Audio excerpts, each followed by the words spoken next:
যারা ইতোমধ্যে হত্যাকারী হিসেবে বিশ্বের কাছে স্বীকৃত তাদের বিচার এই দেশের মাটিতে হবেই। ক্ষমতা আঁকড়ে রাখার জন্য তিনি পৃথিবীর সকল নিষ্ঠুরতা ছাড়িয়ে গেছেন।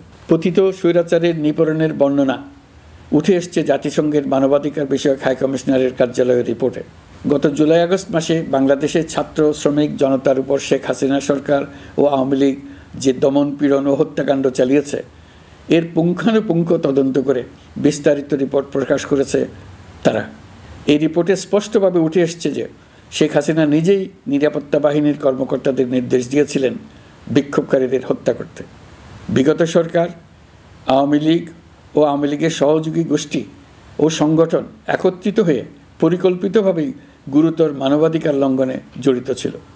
মানবাধিকার বিষয়ক হাইকমিশনারের রিপোর্টে বলা হয়েছে বিক্ষোভ চলাকালে প্রায় 1400 জন নিহত হয়েছেন, যার মধ্যে প্রায় 13% শিশু। বিক্ষোভের সম্মুখ সারিতে থাকার কারণে আমাদের জুলাই কন্যারা নিরাপত্তা বাহিনী ও আওয়ামী লীগের সমর্থকদের দ্বারা আক্রান্ত হয়েছে, এমনকি যৌন নির্যাতনের শিকার হয়েছে। জাতিসংঘের রিপোর্ট পড়ে সবার গায়ের লোম দাঁড়িয়ে গেছে। কি ভয়াবহতা!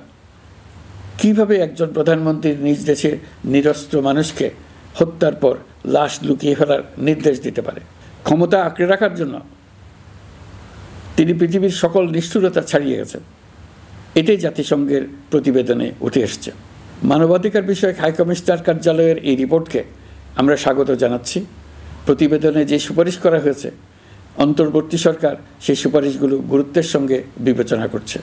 আপনাদেরকে আশ্বস্ত করে বলতে চাই, যারা গণহত্যায় জড়িত ছিল, যারা নির্বিচারে মানুষ হত্যা করেছে, যারা ইতোমধ্যে হত্যাকারী হিসেবে বিশ্বের কাছে স্বীকৃত, তাদের বিচার এই দেশের মাটিতে হবেই।